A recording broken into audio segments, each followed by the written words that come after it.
Most homes don't fail to sell because of the market. They fail to sell before the first showing even happens. And that's not something most agents will tell you. Just because it's easier to blame the interest rates, the economy, or the time of year. But after 26 years and over 1,000 listings in Central Alberta, I can tell you this with certainty. When a home doesn't sell, it's almost one of 5 preventable mistakes. And one of these mistakes is the reasons listings sit for months and the reason sellers end up taking less than they should. So if you're even thinking about selling, you need to know this before you list. I'm Pat Garritty with the Trillion Real Estate Group, and our team sells around 170 homes a year right here in Central Alberta. And we've been doing it for almost 26 years. In that time, we've seen every version of a listing that should have sold, but didn't. And what I'm about to share isn't theory. It's actually pattern recognition. 5 mistakes that come up over and over again. And every single one is completely within your control. If you avoid them, you're going to give yourself a massive advantage over every other seller in the market right now. Let's start with the one that does the most damage before your even sign gets hammered in the ground. Mistake number 1 is pricing it wrong from the start. The first 14 days on the market are everything. That is when your home gets more attention than it will for the rest of its listing period. Your agent is marketing harder than they ever will again. Every platform, every channel, every buyer. That's peak exposure. And here's the problem. If the price is wrong, none of it matters. Here's what most sellers don't realize. Buyers don't analyze your home logically first. They react emotionally first and then justify logically after. So when they see a price that feels off, even slightly, they don't say, hey, let me investigate it. They say, what's wrong with it? And here's the part most sellers miss.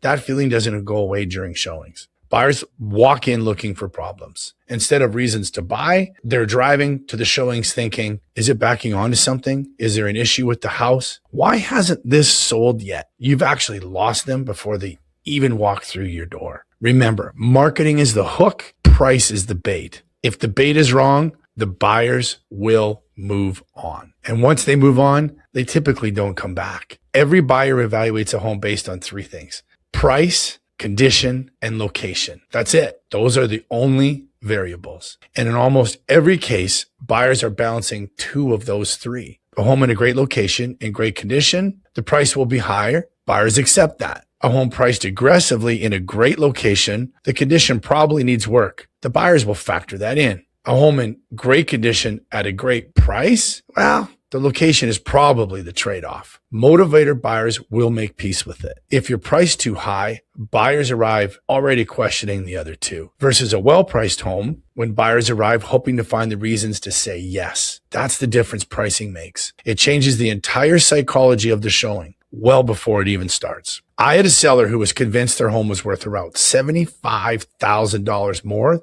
than what the market data supported. They had put work into the home. They loved it, and emotionally, it made sense to them. Well, we listed at that number. 42 days on the market. We actually had some showings, no offers. We adjusted the price. Well, the home sold in 9 days. But here's the painful part. They ended up with less money than if we would have priced it correctly from the start. Because once the listing goes stale, buyers start asking a different question. That question is, what's wrong with it? All that marketing, all that peak exposure, completely wasted because the bait was wrong. But even sellers who price it right can kill the listing with this next one. Mistake number 2, a presentation that doesn't match the price. If your photos don't earn the click, your home doesn't exist. Buyers aren't deciding at the front door anymore. They're deciding on their phone, 10 o'clock at night, scrolling, comparing, judging. You have about 3 seconds to win that click. That's it. They're not reading descriptions first. They're not analyzing the features. They're reacting to what they actually see. And if your listing looks even slightly worse than the one before it, you do not get the benefit of the doubt. You just get skipped. Next, I had a buyer looking at a lakefront property, beautiful home, the kind of place that should have sold itself. They ruled it out. They didn't even want to come take a look. I reached out, I convinced, I said, hey, you got to come see it anyways. They walked in and said, and I quote, wow, this is way nicer than the pictures. And just so you know, that's not a compliment. That's a warning. Because for every one buyer I convinced to come, there were 5 or more who saw those photos, never showed up. And those buyers, I never got back. That's just the way it works. Presentation is not about spending a fortune on staging. It's about making sure the home you work to build and maintain actually shows up in the photos the way it deserves to. Because buyers aren't making decisions at the front door anymore. They're making them on a 4-inch screen, 10 o'clock at night. And if your photos don't earn that click, you don't get the showing. You don't get the showing, you don't get the offer. It's that simple. I've also made a video that breaks down exactly why some homes never get a chance. I'll link it below. Pricing and presentation are both completely within your control. The next mistake is where sellers start getting emotional, and that's where it gets costly. Mistake number 3, making showings difficult. Every restriction you impose cuts your buyer pool, and buyers don't negotiate with inconvenience. They'll just skip your home. Limited showing hours, pets can't be moved, 24 or 48 hours notice, sellers staying home. Here's how buyers actually shop. They line up 4, 5, sometimes 6 homes in a day, maybe even more. And they go see the easiest ones first. If your home creates friction in any way, it won't get rescheduled. It just gets skipped. I had a situation where a seller had a beautiful home, priced well, presented well, but they had 2 large dogs that had to stay. And they needed 4 hours notice for every showings. Buyers called, heard the conditions, they just moved on. We had fewer showings in 30 days than comparable listings had in a single week. Selling your home is super inconvenient. That's a truth bomb. It's disruptive. It requires you to make your home accessible to strangers on short notice. The sellers who accept that, the ones that get the offers. But here's where it gets expensive, because the next mistake, sellers cost more money than they'll ever get back. Mistake number 4 is ignoring feedback and refusing to adapt. Here's something I want to address first. Are you actually getting feedback from your agent? Because this whole conversation assumes that your agent is either calling you or emailing you after every showing with what the buyers thought of your property. And the truth is, not every agent does that consistently. If your home has been on the market and you haven't heard from your agent with regular showing feedback, well, that's a problem all on its own. But let's assume you're getting it, because here's where it gets nuanced. Buyer feedback has to be taken with a grain of salt. Buyers will almost always give a reason they didn't make an offer. But that reason is often, it's just them pigeonholing the property. They're just justifying the decision that they've already made, right? I'll exaggerate to make a point. Imagine a bright pink house on a very busy corner lot. Buyer comes through, doesn't make an offer. The feedback, well, the color just wasn't for us. Buyer 2 doesn't make an offer. Feedback, the traffic on the corner was just a little bit too much. Buyer 3, same thing. Now, can you change the siding? Maybe. Can you move the corner lot? No. But here's the real question. Is that actually why they didn't buy it? Or is the price just too high, right? Is the price just too high for a pink house on a busy corner? That's the thing about individual pieces of feedback. On their own, they can be misleading. Buyers will find something to point out. It's human nature. A single piece of feedback tells you almost nothing. What you're looking for is a pattern. If you get 10 buyers come through and 7 of them say the same thing, well, that's no longer pigeonholing. That's the market speaking clearly to you. I worked with a seller who had 22 showings in 3 weeks. Stressful. I understand. Cleaning, preparing for viewings, making sure the house was ready to go. It's a lot of work. Not one offer. We looked at all that feedback together as a group, not one by one, as a group. And the pattern was obvious. Buyers loved the location, loved the layout, but they felt the price was too high for the condition. Not one buyer said it directly, but when you lay the feedback out, lay it all out together, that's exactly what it was telling us. The seller disagreed at first. I get that. There's pushback. They felt the buyers just didn't understand the value. I get that too. But we sat in the market for another 40 days. Then we had a real conversation. We adjusted the price and addressed the condition.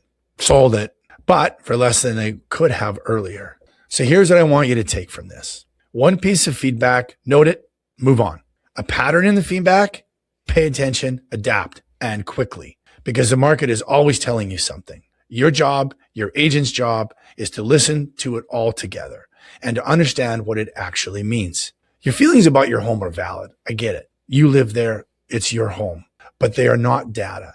The pattern is the data. And the faster you recognize that pattern, the less money you lose. The longer you wait, the more expensive that delay becomes, which leads me directly to the last mistake, the one that causes all others. Mistake number 5, choosing the wrong agent. The wrong agent is the most expensive mistake a seller can make. If your agent agrees with everything you say, I got to tell you, that's a problem.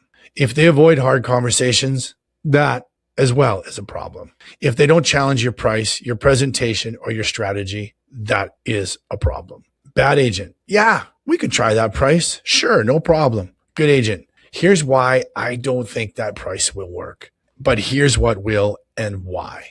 An agent's job is not to make you feel good. It's to get your home sold at the best price in the least amount of time with the least amount of hassles. And sometimes that requires honesty that is super uncomfortable in the short term, but incredibly valuable in the long term. I had conversations with sellers that were not fun. In 26 years, it's going to happen. Where I told them a number they didn't want to hear, where I pushed back on presentation decisions, where I delivered feedback from showings that stung. And those conversations are exactly why our listings sell. The sellers who work with agents who avoid those conversations, you can end up with homes that just sit.